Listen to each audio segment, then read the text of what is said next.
तो जी हाँ, we are back to another video. आज की वीडियो हम देखेंगे कि किस तरह हम वेरिएबल्स के कॉन्सेप्ट्स को समझ सकते हैं और what is a variable and what is it's purpose. आखिर वेरिएबल करता क्या है कोड के अंदर। तो सबसे पहले हमने अपना विजुअल स्टूडियो कोड खोल लिया। तो विजुअल स्टूडियो कोड के अंदर अब हम देख लेते हैं कि हमने क्या करना है। सबसे पहले हम अपनी फ़ाइल क्रिएट करेंगे न्यू, ताकि हम वेरिएबल का कॉन्सेप्ट एक अलग जगह पे आपको समझा सकें। तो सबसे पहले मैं यहाँ पर लिखूँगा var.py, मतलब आप कुछ भी नाम रख सकते हैं। मैंने var लिख दिया, मतलब वेरिएबल, उसकी शॉर्ट फॉर्म के तौर पे। तो मैं अब जैसे ही एंटर दबाऊंगा तो ये हमारी फ़ाइल क्रिएट हो जाएगी। फ़ाइल क्रिएट हो जाएगी तो यहाँ पर इसके बाद हम क्या करेंगे। सबसे पहले अब हम जान लेते हैं कि वेरिएबल होता क्या है। सबसे पहले मैं आपको लिख के दिखाता हूँ।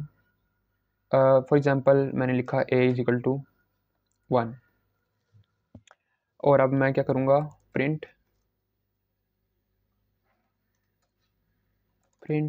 a।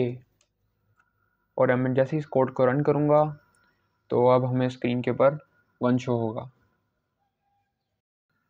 जैसे ही हमने लिखा अब हमें 1 शो हो चुका है स्क्रीन के ऊपर। तो अब मैं इसको क्रॉस करूँगा और अब मैं आपको इसका कॉन्सेप्ट दूंगा कि वेरिएबल होता क्या है।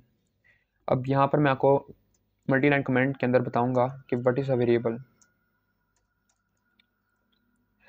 अब जो मैंने लिखा a=1, a=1, इसके अंदर a is the variable and variable name, और जो 1 है, 1 is the value of the variable we assigned it to. तो अब हम सबसे पहले देखेंगे कि a वेरिएबल है, लेकिन इसका मतलब क्या है।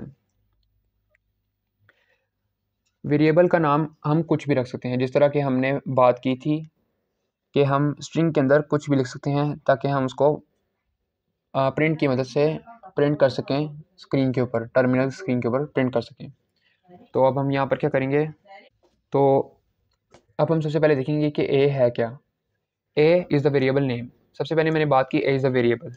वेरिएबल क्या होता है, मैं आपको अब इसका कॉन्सेप्ट देता हूँ। फॉर एग्ज़ाम्पल अब आप समझें कि ये मैंने एक बॉक्स लिया, मैंने इसका नाम क्या रखा, टेक्स्ट लेते हैं, इसका नाम रखा मैंने a। इसका मैंने नाम क्या रखा, a रखा। ये एक वेरिएबल है जिसका नाम है, ये एक बॉक्स है, चलें कंसिडर कर लें, इसका नाम है a। उस बॉक्स का नाम है जिसके अंदर अब मैं कोई भी चीज़ स्टोर करूँगा। फॉर एग्ज़ाम्पल मैंने यहाँ पर क्या स्टोर किया, मैंने यहाँ पर स्टोर किया नंबर 1, जो कि मैंने उधर भी लिखा था। नंबर 1 बहुत ही अजीब लिखा गया है, इसको थोड़ा साइज़ बड़ा करते हैं। नंबर 1 जो कि हमने अपने उधर कोड के अंदर लिखा है। a इज़ अ बॉक्स और container in which we stored the value 1। Value 1 उसके अंदर किस तरह स्टोर हुई, बीच में एक इक्वल के साइन की वजह से, जिसको हम असाइनमेंट ऑपरेटर का नाम देते हैं। असाइनमेंट ऑपरेटर का मतलब क्या हुआ, असाइनमेंट, असाइन करना। असाइन मतलब उसको दे देना अपनी वैल्यू। 1 ने अपने आप को असाइन कर दिया a को, क्या वजह थी, बीच में क्या था, असाइनमेंट ऑपरेटर। और 1 किस में स्टोर हुआ, एक कंटेनर में जिसका नाम है a, जिसको हम कंटेनर के अलावा वेरिएबल भी कहते हैं। और जैसे ही हम देखते हैं कि यहाँ पर अब हमने एक बॉक्स बनाया है। बॉक्स क्या है, a है वेरिएबल का नाम। बॉक्स क्या है, एक वेरिएबल है, कंटेनर है, जिसके अंदर हमने क्या वैल्यू स्टोर करवाई है, 1। अब यहाँ पर कोई भी वैल्यू हो सकती थी, यहाँ पर सिर्फ 1 ही नहीं हो सकता था, यहाँ पर मैं 2 भी जमा करवा सकता था, यहाँ पर मैं 4 भी रख सकता था, यहाँ पर मैं 6 भी रख सकता था, यहाँ पर मतलब मैं कोई भी नंबर स्टोर कर सकता था। और सिर्फ नंबर ही नहीं, हम वेरिएबल के अंदर मल्टीपल डाटा टाइप्स की चीज़ें स्टोर कर सकते हैं। डाटा टाइप्स क्या होती हैं उसके बारे में हम अगली वीडियो में पढ़ेंगे। तो सबसे पहले हम देख लेते हैं यहाँ पर हम और क्या क्या स्टोर करवा सकते थे। यहाँ पर फॉर एग्जांपल मैं लिखता हूँ हेलो हेलो वर्ल्ड, हेलो लिखते हैं सिर्फ हेलो। अब मैं इस वेरिएबल के अंदर जो वेरिएबल है, मतलब इस डब्बे के अंदर ये कंटेनर है वेरिएबल पूरा, इसका नाम है ए। यानी मैं अगर ये बात करूँ कि मैं कंटेनर के अंदर हेलो डाल रहा हूँ, तो इससे ज़्यादा आसान ये नहीं हो जाएगा कि मैं उसका नाम ले लूँ कि मैं ए के अंदर हेलो को डाल रहा हूँ। इसका मतलब है मैं ए के अंदर हेलो को स्टोर कर रहा हूँ। स्टोर क्यों कर रहा हूँ उसकी भी मैं आपको वजह बताता हूँ। मैंने ए के अंदर 1 स्टोर किया, अब मैं यहाँ पर ए के अंदर स्ट्रिंग ऐड करूँगा हेलो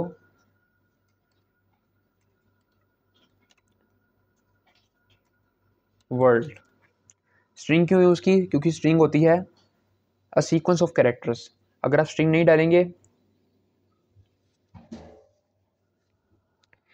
अगर आप स्ट्रिंग का यूज़ नहीं करेंगे तो आपको एरर थ्रो होगा, जिस तरह कि मैंने आपको पिछली वीडियो में बताया है। तो यहाँ पर हमने हेलो वर्ल्ड लिखा और अब हम इसको दोबारा प्रिंट करके देखेंगे। जैसे ही मैंने इसको प्रिंट किया तो यहाँ पर हमें वो लोड हो रहा है अभी। जैसे ही हमने इसको प्रिंट किया तो साथ ही हमें हेलो वर्ल्ड स्क्रीन के ऊपर शो हो गया। अब जो ऊपर 1 शो हो रहा है वो हमारी प्रीवियस आउटपुट थी। अगर आप इसको रिमूव करना चाहते हैं और अगर अपनी प्रीवियस आउटपुट को नहीं देखना चाहते तो आपको हमेशा क्या करना होगा, अपने टर्मिनल को किल करना होगा, डायरेक्ट क्लोज नहीं करना होगा। तो यहाँ पर अब हम क्या करेंगे, हेलो वर्ल्ड हमने प्रिंट करवाया। अब हम नेक्स्ट चीज़ क्या करेंगे, यहाँ पर हम अब कोई दूसरी वैल्यू स्टोर करके देखते हैं। जो 1 हमने स्टोर किया उसको हम मैथमेटिक्स के अंदर भी क्या कहते हैं, इंटीजर वैल्यू। इंटीजर वैल्यूज कौन सी होती हैं? जो कि पॉजिटिव और नेगेटिव दोनों हो सकती हैं। ओके, अब हम ए के अंदर एक और डाटा टाइप स्टोर करके देखेंगे, वो है floating point numbers. Floating point number से क्या मुराद होती है? Decimal point numbers. मैथमेटिक्स के अंदर आपने एक डेसिमल पॉइंट्स यानी पॉइंट वाली वैल्यूज़ का नाम सुना होगा, उनको हम पाइथन के अंदर फ्लोटिंग वैल्यूज़ कहते हैं, जिनकी डाटा टाइप फ्लोट होती है। यहाँ पर हम लिखेंगे फॉर एग्जांपल 5.5, ये एक फ्लोट नंबर है, फ्लोटिंग पॉइंट वैल्यू है। इसको भी हमने किस में स्टोर किया? ए वेरिएबल के अंदर, जो कि एक कंटेनर है। वो स्टोर क्यों किया? वो हम इसलिए स्टोर कर रहे हैं ताकि हम उसको अपने पूरे प्रोग्राम में कहीं पे भी यूज़ कर सकें। अब मैंने इसको यहाँ पर प्रिंट किया, ए को प्रिंट करेंगे तो हमारी उसके ए के अंदर पड़ी वैल्यू प्रिंट होगी टर्मिनल के ऊपर, ना कि ए प्रिंट होगा। अब जो हम दूसरी चीज़ करने वाले हैं, वेरिएबल हमें किस चीज़ में मदद करता है कि हम अपने स्टोर की हुई वैल्यू को प्रोग्राम में जितनी दफ़ा चाहें लिख सकते हैं और जितनी दफ़ा चाहें उसको चेंज कर सकते हैं। फॉर एग्जांपल मैं दोबारा से इसको प्रिंट करना चाहूँ तो मैं दोबारा से प्रिंट ए लिखूँगा, मैं इसको दोबारा से रन करूँगा और हमें दोबारा से 5.5 के नीचे एक और दफ़ा 5.5 शो होगा। हमें 2 दफ़ा 5.5 शो हुआ। रीज़न क्या थी कि मैंने प्रिंट ए किया और दूसरी दफ़ा भी मैंने प्रिंट ए किया।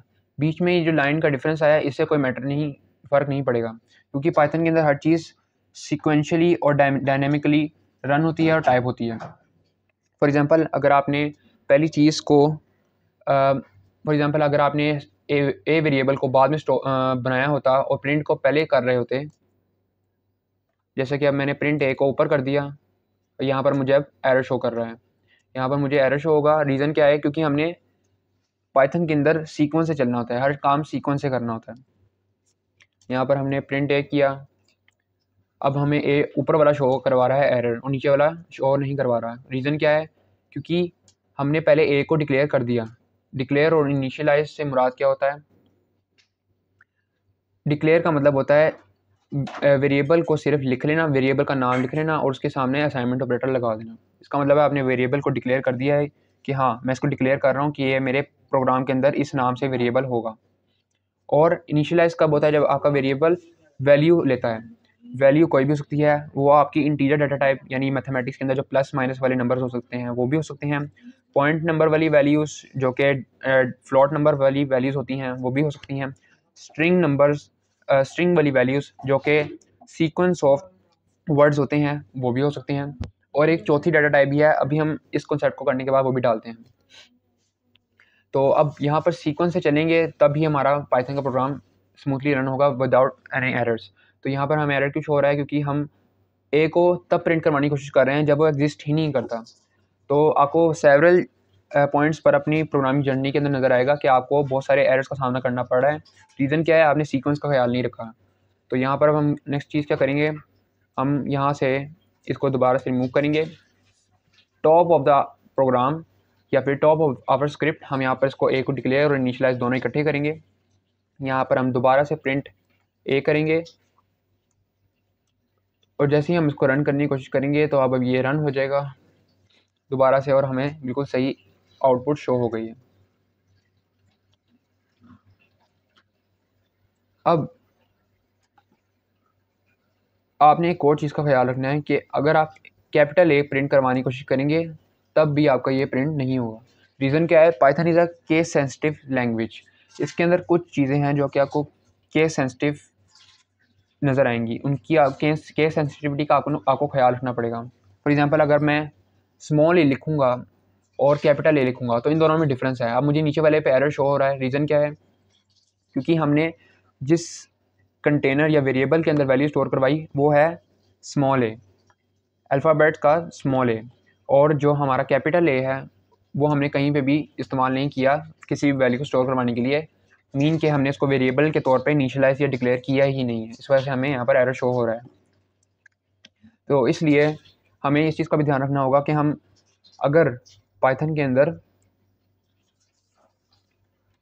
ए या ए लिखते हैं तो इनमें डिफरेंस है, या फिर अगर हम हेलो या फिर हेलो लिखते हैं तो इनमें भी डिफरेंस है। ये दोनों बिल्कुल मुख्तलिफ चीज़ें हैं, सिर्फ यही नहीं फ़र्क।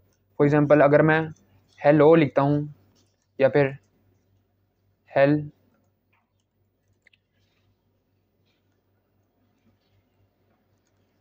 लो लिखता हूँ, इन सारों में डिफरेंस है।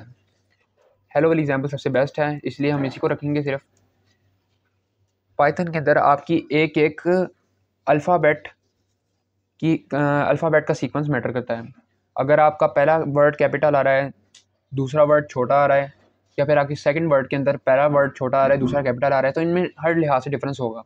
यही इसकी वर्सेटिलिटी है, जिससे हम मल्टीपल वेरिएबल्स डिक्लेयर कर सकते हैं, जिसकी वजह से हमारे लिए वेरिएबल्स की वैरायटी ख़त्म नहीं होती। तो the next thing we are gonna do is कि हम यहाँ पर अब फोर्थ डाटा टाइप जिसके बारे में हमने बात नहीं की थी वो करते हैं। फोर्थ डाटा टाइप है Boolean data type. Boolean data type से क्या मुराद होता है, ट्रू फॉल्स। ये दो डाटा टाइप्स हैं, ट्रू और फॉल्स। ट्रू से क्या मुराद है कि अगर कोई चीज़ या फिर कोई कंडीशन ट्रू है तो हम वहाँ पर देखेंगे कि हमें पाइथन के अंदर ट्रू नज़र आएगा। फॉल्स से मुराद क्या है, अगर हमें कोई चीज़ या फिर कोई कंडीशन हमें गलत नज़र आ रही है तो हम वहाँ पर फॉल्स देखेंगे।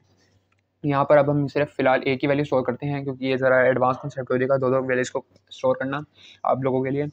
तो यहाँ पर अब मैंने ए के अंदर क्या बूलियन डाटा टाइप स्टोर की ट्रू, या तो ट्रू होगी कोई भी कंडीशन या फॉल्स होगी। ये एक यूनिवर्सल रूल है कि कोई भी चीज़ ट्रू और फॉल्स के दरमियान लाई नहीं कर सकती। तो यहाँ पर अब मैं इसको रन करके देखता हूँ, हमें यहाँ पर पाइथन क्या शो करवाएगा, ऑफ कोर्स प्रिंट करके दिखाएगा हमें ट्रू, क्योंकि हमने ट्रू एक डाटा टाइप है बूलियन डाटा टाइप, जिसको हमने स्टोर किया एक वेरिएबल के अंदर। वेरिएबल क्या है, एक कंटेनर है, एक बॉक्स है जिसके अंदर हम अपनी कोई भी वैल्यू रख रहे हैं ताकि हम उसको अपने प्रोग्राम में कहीं पे भी इस्तेमाल कर सकें जब हमारा दिल चाहे तब, या फिर हम उसके अंदर चेंजिंग भी कर सकें। वेरिएबल का एक और मतलब ये भी है, वेरिएबल की कंप्लीट डेफिनेशन क्या है, variable is made of two words very and able. Very से क्या मुराद होता है, वेरी से मुराद है anything which can be incremented और डिक्रीमेंटेड और कैन बी चेंज्ड। एबल से क्या मुराद है, able means being capable for doing that thing. यानी वेरिएबल दो लफ्ज़ से मिलके बना है, वेरी और able. Very plus able is equal to able is equal to variable. तो वेरिएबल का मतलब हो गया हमारा कि हम कोई भी एक ऐसा कंटेनर रख लें जिसके अंदर हम अपनी वैल्यू स्टोर करवा सकें, ताकि हम उसको अपने प्रोग्राम में बाद में इस्तेमाल कर सकें, उसकी वैल्यू में इंक्रीमेंट कर सकें, उसकी वैल्यू में डिक्रीमेंट कर सकें, या फिर उसकी वैल्यू को चेंज कर सकें। तो हमारी वेरिएबल का मतलब यही होगा। Variable is a very versatile subject in Python. ये आपको बहुत दफ़ा इस्तेमाल करने में मदद करेगा। छोटे छोटे प्रोग्राम से लेके बड़े प्रोग्राम्स में वेरिएबल एक बहुत अहमियत का हामिल जुज़ है। ठीक है, और अब नेक्स्ट चीज़ जो देखेंगे वो है अब आपकी डाटा टाइप्स। हमने चार डाटा टाइप्स के बारे में पढ़ा। वो चार डाटा टाइप्स कौन कौन सी थी? डाटा टाइप्स जिनके बारे में हमने पढ़ा, और वो कौन कौन सी डाटा टाइप्स थी? होते हैं पॉजिटिव या नेगेटिव, नंबर्स 1 से लेके 100 ऑन। और जो हमारी सेकंड डाटा टाइप है वो है फ्लोटिंग पॉइंट नंबर, आप उसको कह सकते हैं फ्लोटिंग डाटा टाइप, जिससे मुराद होती है पॉजिटिव या नेगेटिव पॉइंट वाले नंबर्स। फॉर एग्जांपल 1.0 से लेके 100 ऑन।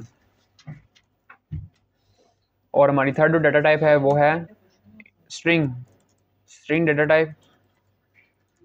स्ट्रिंग डाटा टाइप क्या है? Sequence of numbers, sequence of alphabets या नंबर्स और alphabets enclosed in the double quotes. और हमारी चौथी डाटा टाइप क्या थी? Boolean data type. Boolean data type में हमारी दो आती हैं कंडीशंस, एक है हमारी ट्रू और एक है हमारी फॉल्स। जॉर्ज बूलियन एक साइंटिस्ट था जिसने अपनी एक थ्योरी पेश की थी कि everything in the universe has just to possibilities, या तो वो चीज़ ट्रू होगी या चीज़ फॉल्स होगी। तो इस लिहाज से इस डाटा टाइप का नाम हम बूलियन डाटा टाइप डालते हैं। तो आज की वीडियो के लिए बस इतना ही। आज की वीडियो में हमने देखा कि वेरिएबल क्या होता है, और साथ में हमने इन चार डाटा टाइप्स के बारे में डिस्कस किया। आगे हम वेरिएबल के बाद स्ट्रिंग डाटा टाइप को एडवांस में डिस्कस करेंगे। तो तब तक के लिए गुड बाय।